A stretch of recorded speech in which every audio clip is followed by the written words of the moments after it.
All right, so I'm at the Barstow rail yard for BNSF, Burlington Northern Santa Fe, and checking out the rail museum they have here.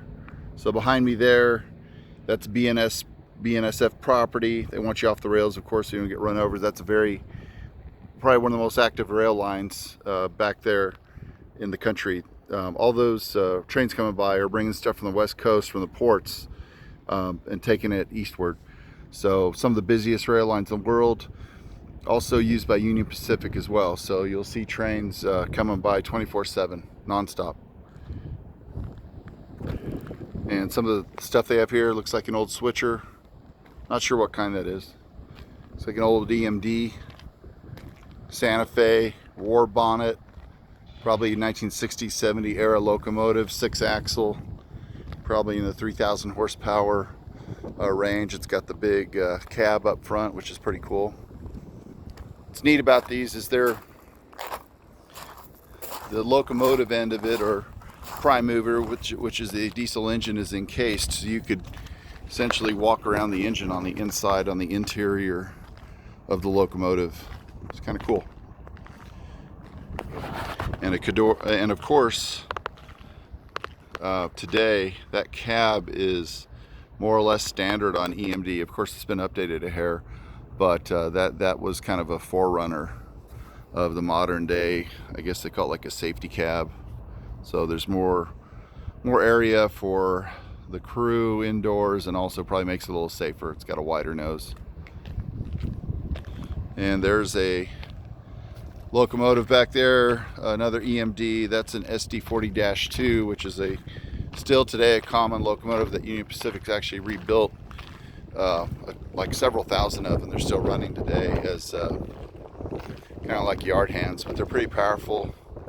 6-axle, smaller footprint, based on the 40 series from EMD, and you can see that there.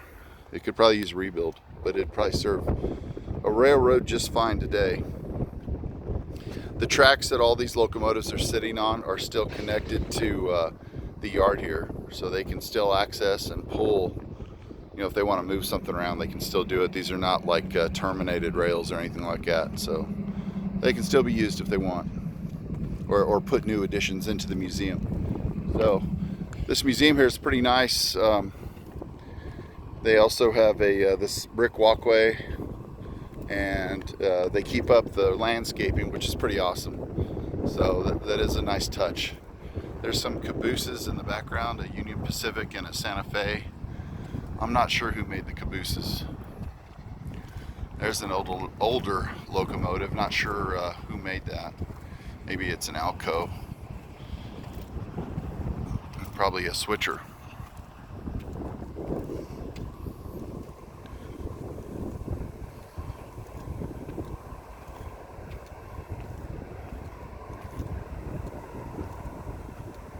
It looks like an old passenger car here. It says Arizona and California Railroad Company. That's probably a smaller excursion railroad company that served at one point. It's a 6-axle rail coach. Kind of cool. Here's the Harvey house. Here's the Harvey house back here, which I'm gonna see if I can walk around, get into a little bit, check out anyways. There's a rail museum, and I want to go see that. So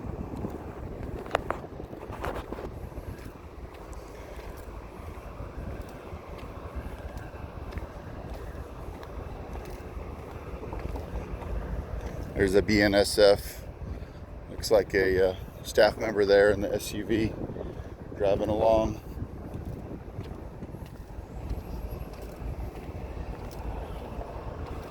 There's the Harvey house.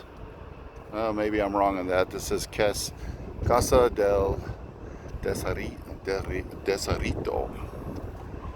So, House of the Desert, maybe? Definitely cool and historic. Very well kept as well. It's not trashed. It looks like it's in really good shape. Very, very historic in California.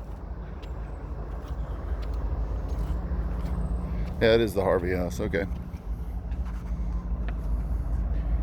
There is a plaque there.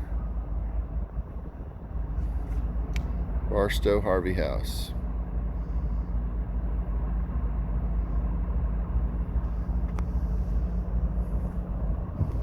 Says that these were operated by Harvey, and they were all along the west to, I guess, facilitate some sort of depot for travelers. Kind of like a modern day airport with nice amenities. I'm sure they'd sell you probably refreshments and that sort of thing. Place to sit down and relax. And there's the Barstow tag there for the train station. I think this is still an Amtrak station. So yeah, there's an Amtrak logo there on the sign. Lets you know, and then you can see the old trestle wooden bridge there. Cantilever style bridge there to the left, and I don't know what they call it. I call it like a box bridge because the steel is kind of boxed together. Kind of cool. It's a really neat place. And there's some yard staff, BNSF staff, and I think that locomotive there at the end, which is a General Electric, is a auxiliary power unit. So that's operated by remote control from another, from the set of locomotives up front. So there won't actually be any engineering, no engineer, no conductor in that locomotive when it's running. Pushes and assists in braking with the train.